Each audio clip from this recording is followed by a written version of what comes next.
Topic is OCM chapter 5 forms of business organisation 2, जिसका आज हम लोग लेने वाले हैं merits and demerits of departmental organisation. यानी कि डिपार्टमेंटल ऑर्गेनाइजेशन के क्या क्या फ़ायदे होते हैं अगर हम इस ऑर्गेनाइजेशन को स्टार्ट करते हैं, और इसके क्या क्या घाटे होते हैं। काफ़ी सारे फ़ायदे भी होते हैं और काफ़ी सारे घाटे भी होते हैं, तो दोनों को आज हम इस लेक्चर में आपको लेने वाले हैं। और आपको याद दिला दूँ कि डिपार्टमेंटल ऑर्गेनाइजेशन को हम डिपार्टमेंटल अंडरटेकिंग भी कहते हैं, तो आप लोग इसमें कंफ्यूज मत हो जाना, ठीक है। तो स्टार्ट करते हैं आज के टॉपिक को देन। सबसे पहले इसकी फ़ायदे की बात कर लेते हैं कि डिपार्टमेंटल ऑर्गेनाइजेशन का क्या क्या फ़ायदे होते हैं अगर हम इस ऑर्गेनाइजेशन को स्टार्ट करते हैं। वैसे तो एक गवर्नमेंट ऑर्गेनाइजेशन होती है कि एक गवर्नमेंट स्टार्ट करती है, तो गवर्नमेंट को इसके क्या क्या बेनिफिट्स मिलते हैं अगर ये डिपार्टमेंटल ऑर्गेनाइजेशन को स्टार्ट करती है। तो सबसे पहला फ़ायदा तो ये होता है कि डायरेक्ट कंट्रोल होता है, यानी कि ये जो गवर्नमेंट बेसिकली ये जो डिपार्टमेंटल ऑर्गेनाइजेशन होता है, यानी कि ये जो अंडरटेकिंग होती है, ये पूरी की पूरी गवर्नमेंट के हाथ में होती है। जैसे प्राइवेट, जैसे आप देखो, मान लो प्राइवेट ऑर्गेनाइजेशन कोई है, मान लो हमने कंपनी खोली, तो इसमें थोड़ा बहुत गवर्नमेंट भी इंटरफेरेंस करती है, कोई नई पॉलिसी ला दी है तो गवर्नमेंट भी थोड़ा बहुत कंट्रोल करती है। लेकिन क्योंकि ये जो बेसिकली ऑर्गेनाइजेशन ये पूरी की पूरी गवर्नमेंट की ही है, तो इसमें थोड़ा भी गवर्नमेंट का इंटरफेरेंस क्या है, पूरा का पूरा ही गवर्नमेंट का इंटरफेरेंस है, यानी कि पूरी ऑर्गेनाइजेशन ही गवर्नमेंट की है। तो डायरेक्टली कंट्रोल जो होता है वो एब्सोल्यूट कंट्रोल गवर्नमेंट के पास होता है, किसी और के पास नहीं होता। तो ये एक इसका फ़ायदा हो जाता है कि पूरा कंट्रोल जो है गवर्नमेंट के पास होता है, किसी भी प्राइवेट एंटिटी के पास इसका कंट्रोल नहीं होता है। तो सबसे बड़ा फ़ायदा होता है वो होता है direct revenue to the government, यानी कि ये जो बेसिकली ऑर्गेनाइजेशन होती है इसके अंदर जितना भी ये पैसे कमाती है पूरे को पूरा गवर्नमेंट के पास ही जाती है। जैसे आप प्राइवेट ऑर्गेनाइजेशन की बात करें, तो प्राइवेट ऑर्गेनाइजेशन में क्या होता है, जितना वो कमाता है थोड़ा बहुत टैक्स वैक्स गवर्नमेंट को भी देना पड़ता है, लेकिन यहाँ पे क्या हो रहा है, जितना भी कमा रहे हैं सब का सब गवर्नमेंट के पास ही जाता है। तो डायरेक्टली ये जो रेवेन्यू मतलब जितना भी ये पैसे कमाते हैं सब के सब गवर्नमेंट ट्रेजरी यानी गवर्नमेंट के खजाने में चला जाता है, सबका सब पैसा गवर्नमेंट के पास जाता है और किसी प्राइवेट एंटिटी के पास नहीं जाता। तो ये भी एक फायदा हो जाता है कि और किसी थर्ड पार्टी को हमें पैसे देने की जरूरत नहीं पड़ती है, पूरा का पूरा पैसा गवर्नमेंट के पास आता है, यानी गवर्नमेंट ही पैसे लगाता है और गवर्नमेंट के पास ही वापस पैसे आ जाते हैं। थर्ड जो इसका फायदा होता है वो होता है लेस ओवरहेड, यानी कि बेसिकली यहाँ पर क्योंकि देखो गवर्नमेंट ऑर्गेनाइजेशन है, यहाँ पे हमें किसी बेसिकली किसी तरह से टैक्स नहीं भरना है। जैसे जैसे हम अगर कोई ऑर्गेनाइजेशन खोलते, कोई कंपनी खोलते, तो उसका बिल्डिंग का टैक्स लगता है कि बिल्डिंग का जो भाड़ा बेसिकली जो ओवरहेड होता है यानी कि ज़मीन का जो टैक्स होता है वो भरना पड़ता है। ऐसे काफ़ी सारे टैक्सेस रहते हैं, वो सारी चीज़ें हमें नहीं पड़ती क्योंकि गवर्नमेंट की ही ऑर्गेनाइजेशन है। अगर वो टैक्स लेते भी है तो वो पैसे भी जाकर वापस से गवर्नमेंट के पास ही आ जाते हैं। तो इसकी वजह से यहाँ पे हमें ओवरहेड जो है यानी कि जो ज़मीन का जो टैक्स होता है या फिर अदर जो टैक्सेस होते हैं वो काफ़ी कम भरने पड़ते हैं, या फिर बोले तो नहीं भरने पड़ते हैं, ऐसे माने,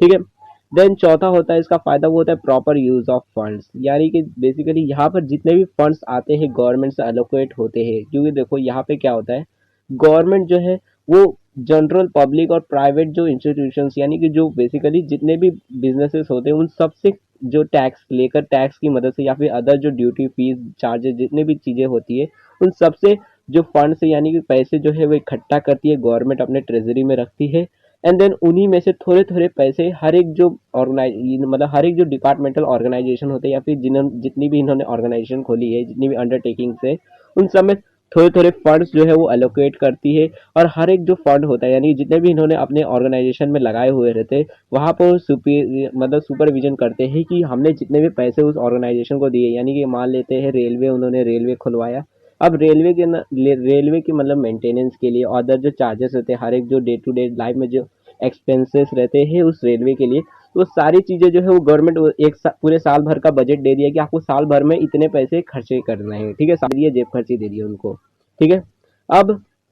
वहाँ पे सुपरविजन होता है कि जितने भी हमने पैसे दिए उनका सही इस्तेमाल हो रहा है कि नहीं। अगर कोई गलत इस्तेमाल करता है तो उनके लिए स्ट्रिक्ट रूल्स एंड रेगुलेशन रहेंगे कि आपने हमारे पैसों का गलत इस्तेमाल किया है और इसके लिए आपको ये सज़ा मिलेगी। तो ऐसे काफ़ी सारे स्ट्रिक्ट रूल्स रहते हैं, देन उनको मिसयूज़ होने में वहाँ पे काफ़ी ज़्यादा प्रॉब्लम हो जाती है। इस वजह से यहाँ पर पैसे जो है यहाँ पे मिसयूज़ नहीं होते, प्रॉपर यूज़ होता है फंड्स का। तो ये भी एक फ़ायदा हो जाता है मतलब डिपार्टमेंटल ऑर्गेनाइजेशन का। देन पांचवा इसका फायदा होता है वो होता है क्वालिफाइड स्टाफ का, यानी कि देखो आपको, जैसे मैं आपको एक एग्जांपल देता हूँ, अगर हमें गवर्नमेंट जॉब चाहिए रहती है तो उसके लिए कितना ज़्यादा पढ़ाई करना पड़ता है आपको मालूम ही होगा। अगर आपको किसी को अगर रेलवे में जॉब चाहिए रहती है तो उसके लिए काफ़ी ज़्यादा पढ़ाई लिखाई करनी पड़ती है, तब जाकर वो जॉब मिलती है, काफ़ी सारे पेपर देने पड़ते हैं, काफ़ी सारे फॉर्म भरने पड़ते हैं, तब जाके वो काम मिलता है, जॉब मिलती है रेलवे के अंदर। तो सेम केस, क्योंकि वहाँ पे काफ़ी ज़्यादा पढ़ाई लिखाई करके कोई आदमी जो है उसे गवर्नमेंट जॉब मिलती है, तो इस वजह से हमारे पास जो स्टाफ होते हैं यानी कि जो लोग होते हैं हमारे ऑर्गेनाइजेशन को मैनेज करने के लिए, चलाने के लिए, सुपरवाइज करने के लिए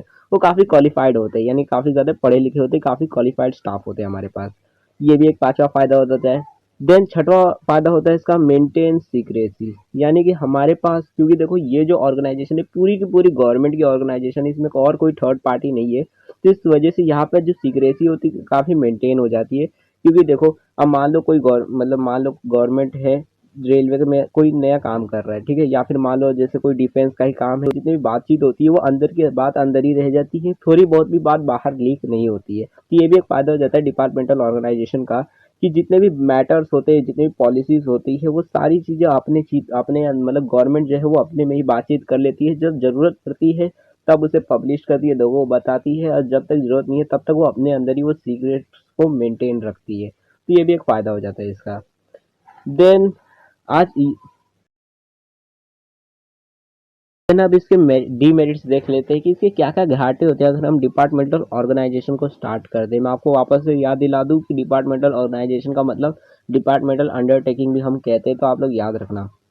तो अब इसके क्या क्या घाटे होते हैं, इसके क्या क्या कॉन्सेस होते हैं, ठीक है, अभी तक प्रोस देख लिए कि क्या क्या फायदे होते हैं, अब कॉन्सेस देख लेते हैं क्या क्या घाटे होते हैं इसके। तो सबसे पहला तो घाटा होता है डिले इन एक्शन, क्योंकि आपको मालूम है गवर्नमेंट की कोई भी प्रोसीजर जो होती है वो काफ़ी धीरे धीरे होती है, यानी कि अगर हमें कोई काम करवाना होता है, रेलवे में ही जाना होता है, टिकट निकलवाने में कितना ज़्यादा टाइम लग जाता है। वही अगर हमें और कोई प्राइवेट काम रहता है, यानी किसी प्राइवेट इंस्टीट्यूशन में कोई और जॉब कुछ काम करने का रहता, तो काफ़ी जल्दी हो जाता है, क्योंकि वहाँ पे पैसे ज़्यादा देने पड़ते हैं। लेकिन क्योंकि गवर्नमेंट की ऑर्गेनाइजेशन होती है, और आपको मालूम है गवर्नमेंट जो है वो कोई भी काम बहुत ज़्यादा धीरे धीरे करती है, गवर्नमेंट का काम धीरे धीरे ही होता है। तो इस वजह से यहाँ पे जो एक्शंस होते हैं, यानी जो भी काम होते हैं वो काफ़ी ज़्यादा धीरे धीरे होते हैं, क्योंकि यहाँ पे काफ़ी सारा फॉर्म भरना पड़ता है, यानी कि एक छोटा सा काम करने के लिए भी हमें एक फॉर्म भरना पड़ जाता है। तो 10 जगह फॉर्म भरेंगे, फिर 10 जगह फॉर्म भरने के बाद जाकर हमें बोलेंगे कि यहाँ से आप साइन लेके आओ, वहाँ से साइन लेके आओ, 10 दिन दौड़ाएंगे, तब जाकर हमें कोई भी हमारा जो काम है वो कंप्लीट होता है। तो ये एक मतलब घाटा हो जाता है कि यहाँ पे एक्शन जो है वो बहुत धीरे धीरे होते हैं। देन दूसरा इसका घाटा होता है वो होता है red tapism and bureaucracy. Basically इसका मतलब है घूस लेना, घूसखोरी जो होती है, यानी कि पैसे ज़्यादा पैसे हटना, जो कस्टमर से मतलब जो भी पर्सन है, जो भी मतलब पब्लिक है, उनसे घूस लेना, उसी को हम रेट है। तो देखो इसका लिखा क्या है, तो लिखा ये है कि यहाँ पे देखो गवर्नमेंट ऑर्गेनाइजेशंस जो होती है, यानी कि ये जो डिपार्टमेंटल अंडरटेकिंग यानी ऑर्गेनाइजेशन है, इसके अंदर बहुत ज़्यादा रेपुटेशन होता है। यानी कि अगर आपको मान लो रेलवे की टिकट नहीं मिल रही है, तो आपको मालूम होगा दलाल लोग होते हैं जो आपको रेलवे की टिकट दिलवा देते हैं, तो वहाँ पे काफ़ी ज़्यादा घूस लेकर आपको मतलब 500 रुपये की टिकट जो आपको 2-2 3-3 हज़ार रुपये में वो टिकट को बेचते हैं। तो रेट टेपिज्म बहुत होता है, यानी कि घूसखोरी बहुत होती है। नाउ अब ये जो तीसरा इसका घाटा होता है, ये वो होता है less scope for initiative. Basically इसका मतलब ये है कि यहाँ पर जो इनिशिएटिव होता है उसका काफ़ी कम स्कोप होता है, और यहाँ पे स्किल्स जो है वो भी ज़्यादा डेवलप नहीं हो पाते। यानी कि मान लो कोई पर्सन है जो रेलवे में है, तो उसकी जो भी स्किल्स होगी वो ज़्यादा डेवलप नहीं हो पाती है, क्योंकि देखो हर महीने को पहले तो फिक्स पगार है, तो उसकी वजह से वो ज़्यादा मेहनत करेगा, पगार मिलने वाली है, और कम मेहनत करेगा तब भी उतनी पगार, नहीं भी मेहनत करेगा तब भी उतनी पगार मिलेगी। इस वजह से पहली बात तो उसकी स्किल डेवलप नहीं हो पाती है, ज़्यादा अच्छी नहीं बन पाती है। देन उसके इनिशिएटिव, यानी कि अगर उसको कोई ओपिनियन देना है या फिर कुछ बात करनी है अगेंस्ट में कि आप ये गलत काम कर रहे हो, आपको ऐसा करना चाहिए, हमारे डेवलपमेंट इससे होगा, हमारा जो ऑर्गेनाइजेशन इससे डेवलप हो जाएगा, तो ये सारी चीज़ें भी वहाँ पे ज़्यादा स्कोप नहीं रहता डेवलपमेंट का। क्योंकि बेसिकली अगर मान लो कोई मतलब जो भी ऑर्गेनाइजेशन है उसने कोई बता मतलब पॉलिसी निकाली है कि हमें ये काम करना है, आपको लगता है नहीं ये तो गलत काम है, इससे हमारा जो ऑर्गेनाइजेशन है काफ़ी ज़्यादा लॉस में जाएगा, ऊपर से जनरल पब्लिक का भी उतना ज़्यादा फायदा होने वाला नहीं है इससे। अगर आप ऐसी चीज़ें बताते हो तो इसकी वजह से आपको काफ़ी ज़्यादा क्रिटिसिज्म मिल सकता है पार्लियामेंट के अंदर, कि आपको क्या मालूम, मतलब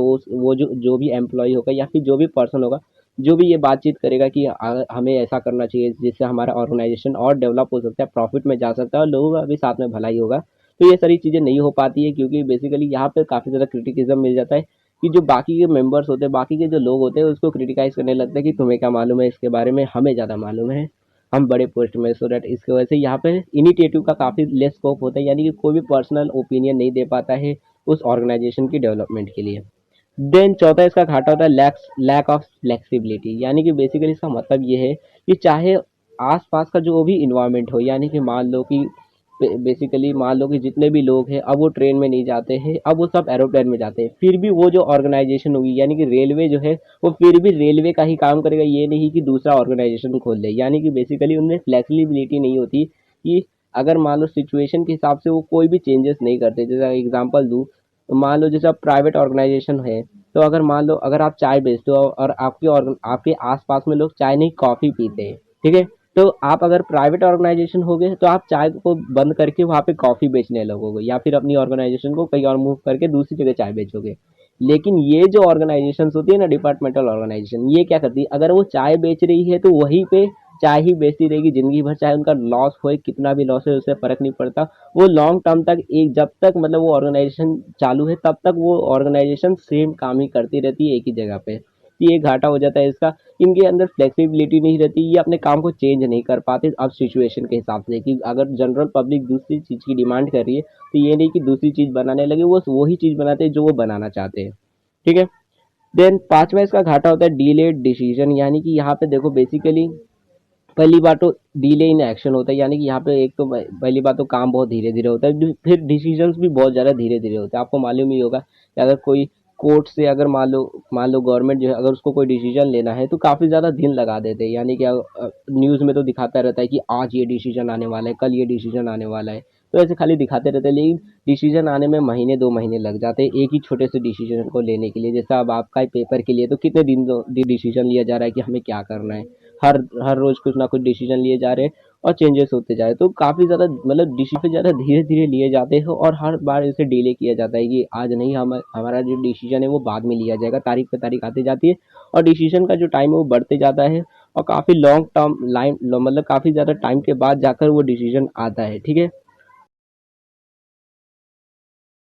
और बेसिकली ये जो डिसीजंस होते हैं इसके अंदर सिर्फ जो बड़े बड़े एग्जीक्यूटिव्स होते हैं, यानी जो बड़े बड़े पोस्ट के अंदर, जो पोस्ट पे जो मेंबर्स होते हैं, सिर्फ वो ही इस डिसीजंस के अंदर पार्टिसिपेट कर पाते। और जो छोटे छोटे मतलब जो पोस्ट में जो लोग होते हैं, लोअर लेवल के जो लोग होते हैं, वो सब इस डिसीजन के अंदर पार्टिसिपेट नहीं कर पाते ना। लास्ट वाला जो इसका डीमेरिट है वो है एब्सेंस ऑफ प्रोफेशनलिज्म। बेसिकली इसका मतलब ये है कि जो भी गवर्नमेंट एम्प्लॉयज़ होंगे, यानी कि जो भी डिपार्टमेंटल ऑर्गेनाइजेशन में जो भी पर्सन काम करते हैं, वो सब के सब मतलब बेसिकली उनके अंदर प्रोफेशनलिज्म नहीं होता, यानी वो अपने काम को ज़्यादा बेटर तरीके से कर नहीं पाते, अच्छे तरीके से नहीं कर पाते। रीज़न ये रहता है, पहली बात तो बेसिकली रीज़न ये रहता है कि हर साल देखो गवर्नमेंट जो है वो चेंज होती रहती है। ठीक है। जो गवर्नमेंट ऑफिशियल्स होते हैं, यानी कि जो मेन हेड रहते हैं या फिर जो बड़े बड़े पोस्ट पे जो लोग होते हैं जो उन्हें ऑर्डर्स देते हैं, वो चेंज होते रहते हैं। तो मान लेते आज कोई पर्सन है, उसने बोला कि आपको इस हिसाब से काम करना है और आपको मेरे हिसाब से काम करना है, अपने हिसाब से चलोगे तो आपको काम से निकाल दूंगा। ठीक है। अब उस हिसाब से चलते,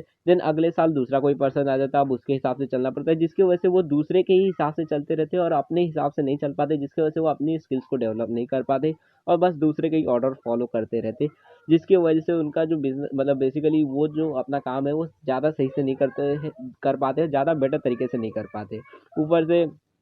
इसके वजह से ही ये जो स्टाफ्स होते हैं, मतलब जितने भी गवर्नमेंट ऑर्गेनाइजेशन के जितने भी एम्प्लॉयज़ होते हैं, उनकी जो एफिशिएंसी है वो भी ज़्यादा अफेक्ट पड़ जाती है, मतलब काफ़ी ज़्यादा बेकार हो जाती है इस ऑर्गेनाइजेशन की।